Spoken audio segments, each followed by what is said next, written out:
Virgo, mga dapat ninyong malaman, guys. Today, message para sa inyo. Virgo. Okay? Para sa mga Virgo, guys. Okay. Ano mga dapat malaman ng mga Virgo? Today. Today is May 2, 2025 sa mga Virgo. Ano ba ang dapat ninyong malaman? Sa mga Virgo,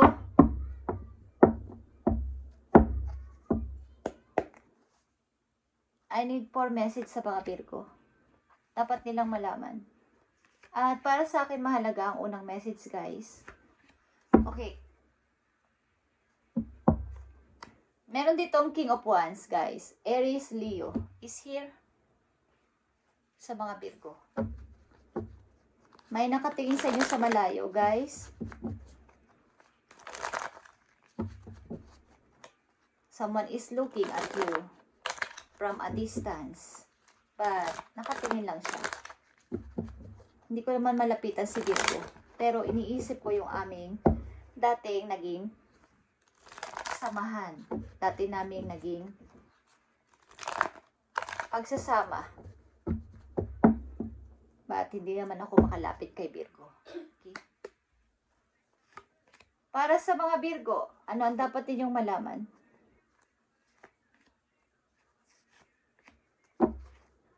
Okay.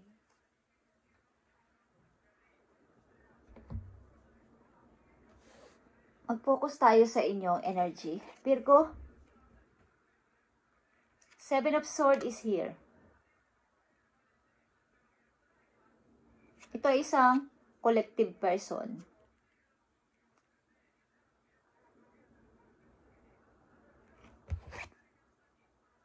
Yeah. Dalawang 7 dito, guys. Kukunin ko lang ang para sa akin, sapagkat ito ay para sa akin. Bagamat may nagagalit o may magagalit sa akin is, kinuha ko lang naman yung akin.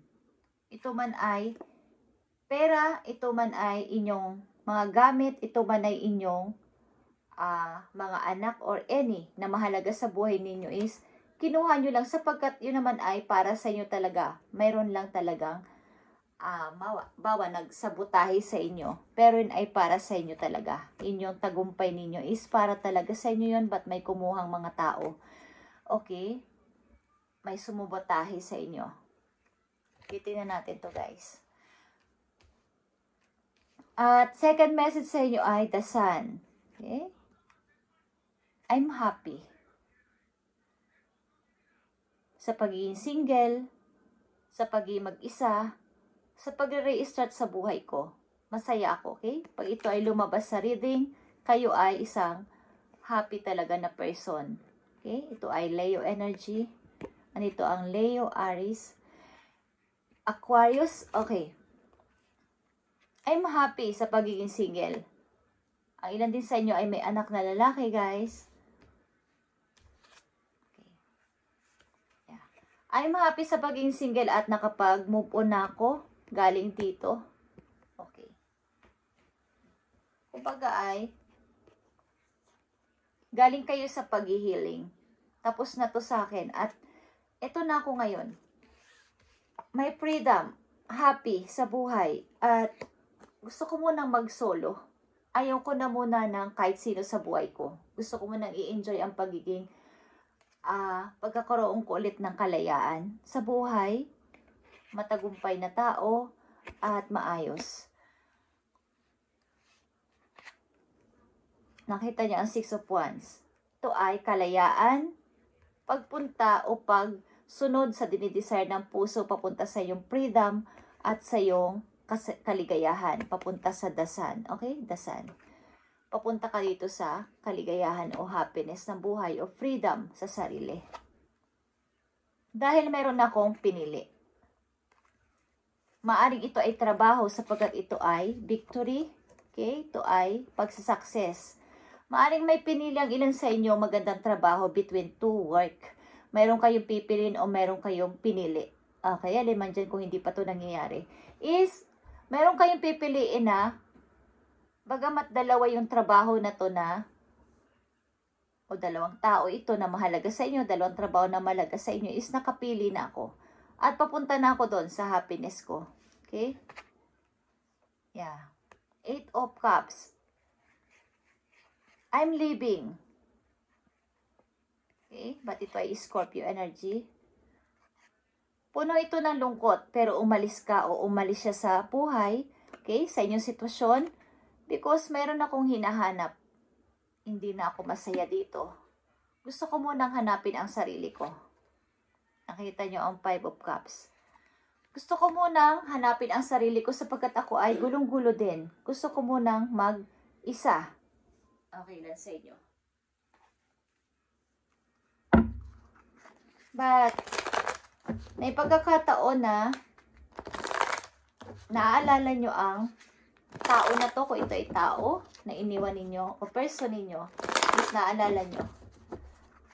Ang ilan kasi sa inyo ay negosyante, ilan sa inyo ay pinili ang magandang buhay kaysa sa person na to.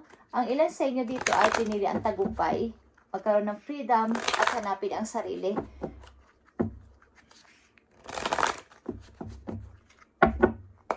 Virgo, 7 of Wands, the Sun, 6 of Wands, and the 8 of Cups. Okay. Andito yung Temperance. Okay guys, ito ay patience. Mahabang pasensya, mahabang pagpaprocess para sa tagumpay, para sa inyong pangarap. Mahabang pakikibaka, panata, pagpipray, para matupad ang pangarap ko na to. Okay. 7 of Wands is here. Wheel of Fortune. Okay. Paghahanap talaga ng magandang career para sa inyong tagumpay is here. Okay? Pagsubok, pagtatry sa isang magandang opportunity is gagawin ng mga Virgo o ginawa nyo na. Paghahanap ng new direction sa buhay para sa tagumpay. Okay, para dito sa tagumpay na to. At marami sa inyo magagalit. Maraming maiinis, maraming maiinggit sapagkat bakit andyan ka, Virgo? Okay?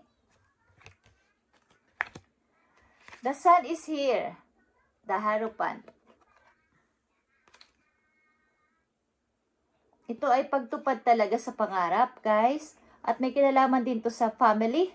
May kinalaman to sa spiritual. Okay?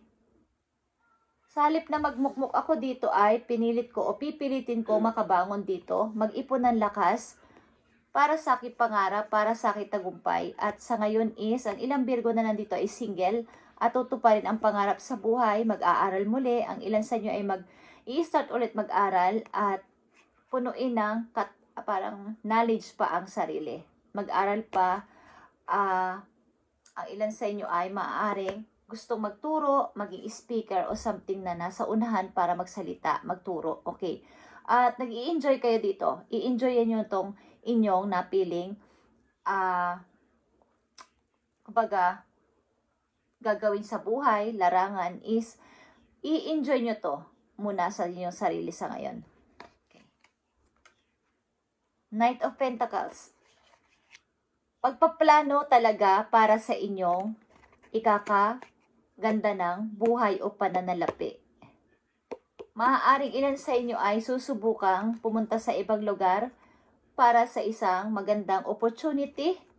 Bagamat may mga langalan lang na naka-approve o nagbibigay ng suporta sa inyo is gagawin nyo to. Pagpaplanong lumipat ng trabaho at pagpaplanong pumunta ng ibang lugar para subukan naman ang ibang chance kung may opportunity doon. Okay?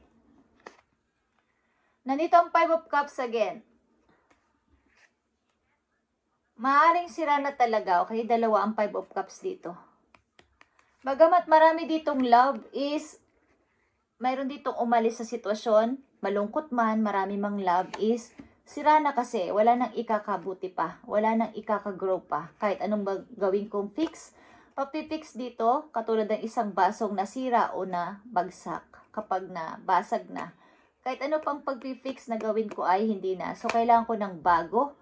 Hindi naman bagong tao agad-agad, bagong mundo, bagong kakaabalahan at hahanapin ko ang sarili ko. Okay? Virgo? Message sa mga Virgo. Tingnan natin ang inyong message galing sa verse ng Bible at mga inspirational na words at songs. Para sa mga Virgo, naayon dito sa inyong sitwasyon, ano ang message para sa inyo na gustong ibigay.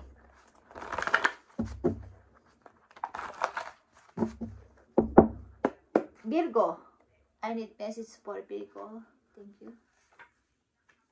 Everything is possible with God. Okay, lahat ay posible kapag si God ay kasama ninyo sa inyong plano. Maaaring ilan sa inyo talaga ay sobra dito ang kumbaga yung tiwala at faith dun sa taas na ang aking pangarap na to ay matutupad. So, kapag ka sa isang tao, yun ang inilagay na parang mindset nila is yun talaga ang mangyayari, guys. At yun ang ilang mga Virgo na nandito ay parang nakafix na ang inyong mindset sa pagpapaunlad sa sarili at pag sa sacrifice ng isang relasyon. Ilan sa inyo nag-sacrifice ng relasyon para dito sa pangarap na to. Okay? At isa pang message po you, Virgo. Hold on, God knows what He is doing. Okay. So, kumbaga ay kapit lang, Virgo, sapagkat alam ni God ang kanyang ginagawa para sa'yo. Okay? Alam ni God ang ginagawa niya para sa'yo, so kapit lang. Kung may mga konting struggle dito sa'yo, mga gagawin o ginagawa na ngayon sa inyong kasalukuyan ay magtiwala ka na may alam ni God ang nangyayari sa'yo. Alam ni God ito at magtiwala ka lang sa Kanya. Maaring ilan sa inyo ay umalis sa relasyon sapagkat mayroon din kayong hinahanap sa sarili nyo. Hindi na rin kasi mapix ito, hindi na rin kasi mabuo-buo pa ang relasyon na to kahit anong gawin ninyong pagsisikap. Kaya kailangan nyo na lang na umalis. Okay, Virgo, ito ang message para sa inyo. Your intentions are not clear. Okay. So, yung mga intention nyo dito sa inyo, mga ninanais na to, na pangarap ay kailangan ay mas bigyan nyo pa ng linaw. Okay? Kung ito na talagang aking mindset sa pagpapaunlad sa aking sarili ay, dapat ay tuloy-tuloy na to, Virgo, at wala nang lingon-lingon pa sa kung saan-saan. Sapagkat andito ang Wheel of Fortune. Maaaring, nakikita nyo ba ang sign na to na U-turn? Okay. Maaaring mayroong mga gumugulo sa isip nyo na magbalik na lang kaya ako. Wag na lang kaya akong tumuloy. Something ganon, guys. Why?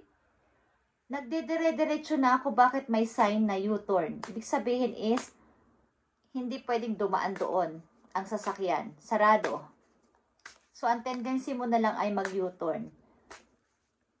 Pero, meron pa rin nakalagay na sign doon sa kabilang part na may parang mag-left ka. Okay, so depende sa inyo kung kayo ay mag-U-turn o kakaliwa. Okay? Pwede naman siguro ditong subukan sa kaliwa, kaya lang ay may konting pag-iingat. Okay, katulad ng opportunity na to. Halimbawa is, nag-apply kayo sa isang agency at sasabihin na doon ka na lang sa kabila. Pero pwede rin naman dito, kaya lang kailangan mo maghintay. Kailangan mong magtiis. Kailangan mo munang maghintay ng ilang linggo, ilang buwan. Is, yun talaga naman yung gusto mo dun sa agency na yun. But, may kailangan pang paghihintay. Doon naman sa kabila is biglaan. Ngayon na. Pero yun ay hindi mo inaasahan. So, walang kaplano-plano. Parang hindi ka sigurado sa kabila. So, kailangan mong pag-aralan ito, okay, at magtuloy-tuloy ka hanggat maaari dun sa una mong naisip na plano. Okay? Yan ang message sa inyo. Isa pang message for you, Virgo. Abundance and prosperity lies ahead. Okay. Mag-ingat ka rin sa mga bulaan na mga ngako sa'yo about sa mga, kunwari is, dito ka na lang, Virgo, uunlad ka dito, but meron naman kayo talagang target. Meron kayo talagang inisip at yun yung plano ninyo. But may mga ganitong klase na mag-a-appear sa inyo para itong tukso. Okay? So, mag-ingat kayo lang ng pag may kinalaman sa pera. Okay. Kumari ay pag-i-invest. So, bago ninyo subukan ang ganong klaseng larangan is pag-aralan yung mabuti. Virgo, sapagkat kayo ay lapitin ng money. Okay. Tignan natin ang message dito para sa inyo. Healing energy ito, guys. Kayo kasi ay matyaga. Ano man ang tagal ng process. Something process akong naririnig, guys. Processing. Okay? Ay sa inyo ay naghihintay ng pagpaprocess something. Ito ay papeles, maybe. Something process. Okay. So, huwag kayo mag-alala. Hold on. God knows what He is doing. Okay, Virgo. Message dito para sa'yo. Galing sa'yong healing energy. Nandito ang goodness. Virgo. I refine my character and overcome difficulties by remaining positive. I calm my heart and illuminates my intellect to transform shadow into light. I consciously manifest goodness in and around me. I improve my qualities for benefits of all. Okay, panatilihin niyo ang pagiging mabuting tao sa lahat at huwag kayong magpadala dito sa mga bulaan sa paligid. May mga tukso at may mga maaari sa inyong gumambala, sa inyong mga plano. So kayo ay manatili lang na naka-steady. Something steady. Okay? Last message para sa inyo, guys. Advice ito para sa inyo para magkaroon kayo ng guide sa inyong gagawin na to. Sa madaling salita, guys, as kayo ay nakapokus sa business, nakapokus kayo sa pagkakapirahan dito at maaaring may mangilan-ngilan lang na susuporta sa inyong plano na to sapagkat ayaw nilang kayo ay magiging mayaman, okay, o magkakapera. Message for Virgo. Tingnan natin, guys. Andito ang Bobcat mystery. Okay, Virgo? The Bobcat teaches you that there is true power and strength in silence and patience.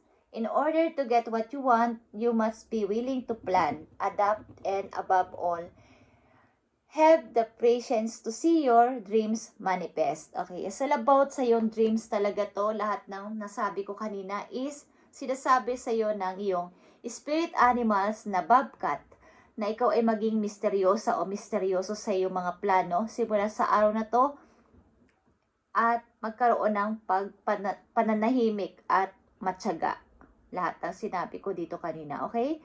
And kailangan mo tong iplanong mabuti ito at i-adapt and magkaroon ng talaga ng pasensya dito sapagkat ito ay darating sa'yo 100% sapagkat andito ang dasan, magiging happy ka dito. Bagamat kayo ay hindi naman nakaramihan ang kaibigan, supporters, followers, ay kayo ay masaya sa inyong ginagawa. Masaya kayo kahit kayo ay ilan sa inyo ay mas maganda yung nag-iisa sapagkat mas nakakapag-isip kayo ng maraming plano at yung inyong dream ay inyong minamanifest. Okay, Virgo? Thank you and God bless, Virgo, at panatilihin nyo ang pagiging isang mabuting tao bagamat kayo ay marami ditong istorbo mga tao sa buhay ninyo. Sapagkat ang ilang ditong mga Virgo ay pinipili ang pag-angat sa buhay at pagtupad sa kailang pangarap. Thank you, Virgo, and God bless sa inyo lahat.